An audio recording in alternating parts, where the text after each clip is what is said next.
I'm Jim Laird, and this is Galbraith from J&M Strength and Conditioning. And we're just going to kind of go through our general warm-up that we do with the people that just come into our class to kind of get their body working properly. Once they kind of master this, then we go into more specific type warm-up based on what they need. We're going to start by pulling the knee to the chest. The biggest thing we're looking for here is we want her to lay flat on her back and to stretch the glute. A lot of people will turn their pelvis and do all sorts of fun stuff. We used to do standing, pull the knee, but we found that too many people would fall forward, fall backwards.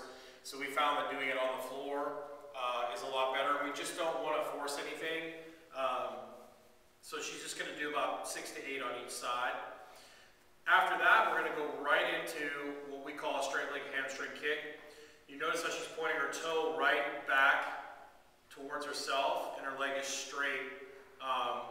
We actually call this like a leg lift because we don't want them to kick. We don't want them to go around their hamstring. We just want to get as much mobility as they can in the hips without forcing it. So this really helps with like RDLs and things like that to get them to be able to hinge, because most people are just so tight in the hamstrings because their glutes are weak and their hips are tight. So from there, what we're going to do is go to all fours, and we're going to do a retraction. And a lot of people will turn this into like a cat movement, which is not what we want. We want everything coming from the scapula and the low trap, so we want that fall and that glide. We find that most people struggle with even this. We just do the best we can. I'll usually put my finger here and I'll say squeeze the finger, come up, squeeze the finger. Most people's scapula just simply do not work. So we usually do 8 to 10 of those, and then we're going to go into circles, 10 each direction. We're looking for core stability here. We want movement from the hip. We don't want, the hips to be loose and all over the place. We want that glute to work. Later on in the class, we might have them do a circle with a bigger range of motion in the hip, just like that. But we don't want like that pelvis shifting everywhere. We find that most people, when they come into our class, they can barely do these. So we want like 8 to 10 in each direction. And then we actually go up to the side. We call it peeing dog or fire hydrants. And we usually get about 8 to 10 of those on each side. Then after that, we go into quadruped rotation. What we're looking for here is we're looking for this trunk to be locked down nice and tight. We want her to get a range of motion through her thoracic spine, okay, and not through her low back. Most people I have to grab like this and actually hold them in that position to get them to do it, because they'll do all sorts of stuff. They'll do side bends. They'll do all sorts of crazy stuff. It's pretty amazing what people can do to actually get that range of motion. It's amazing how tight people are through the thoracic and also through their upper back. So this is just really something we need to do a lot of. From there, we're going to go into Spider-Man. And Molly's pretty good at this one. Most people, this is where most people are going to be at, like there. And what will happen is most people will like shift around. Like we get a lot of yoga people will come in here and they'll like go, look, I'm really flexible. So we want to make sure we're square. We want to make sure we go into the tightness. Some people we found will also like super hyperextend their spine in order to get their motion.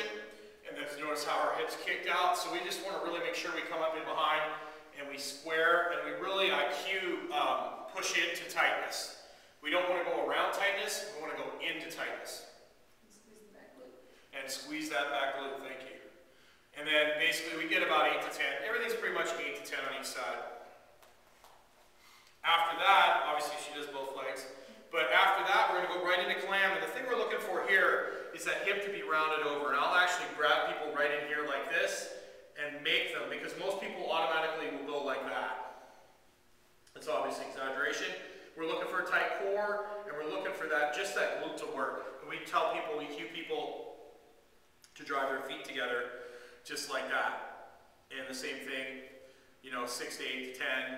Sometimes we'll put a band on there and make them hold it. The reason we did the Spider-Man first was to get that hip opened up so that glute will fire. A lot of people's hips are just so tight up front, their glutes just do not work.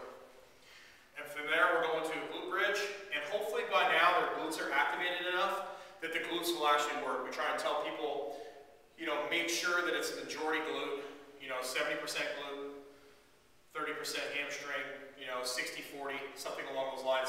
We definitely don't want the hamstring, doing the majority of the work.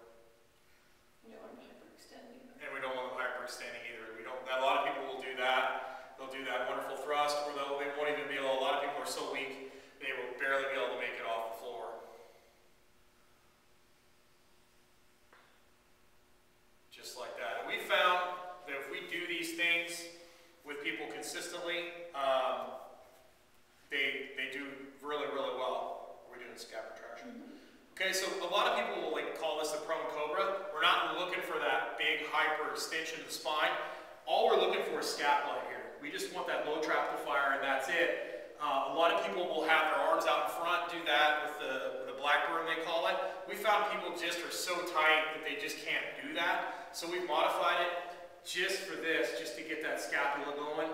And really, we're not doing any kind of low back cueing at all. We're making sure that the feet are staying on the ground and that they're not raising the feet up, so we're not getting any of that cobra type action. Is that everything you wanted to cover? Well, that's everything we wanted to cover. So that's pretty much what we do when we first start with people, and we've seen some pretty amazing results just from doing that, just helping people learn how to hinge and squat. If you do that consistently, people will make some pretty dramatic improvements.